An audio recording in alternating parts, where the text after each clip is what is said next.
Daddy, nag-away ba po kayo ni Mami? Bakit? Umiiyak po kasi siya eh. Alam mo kasi nak, yung nanay mo kumukulit na eh.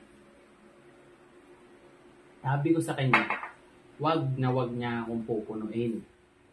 Ayan, makulit. Mamaga ang kamay nun. At, ko alam, napali ko ata ang kamay niya. Puntahan mo na lang siya doon, siya ang kausapin mo, tanongin mo kung okay lang siya. Tapos magdala ka ng yelo. Ay, wait na. Bigyan mo nga rin pala ako ng yelo. At medyo masakit na yung kamay ko eh. Ha?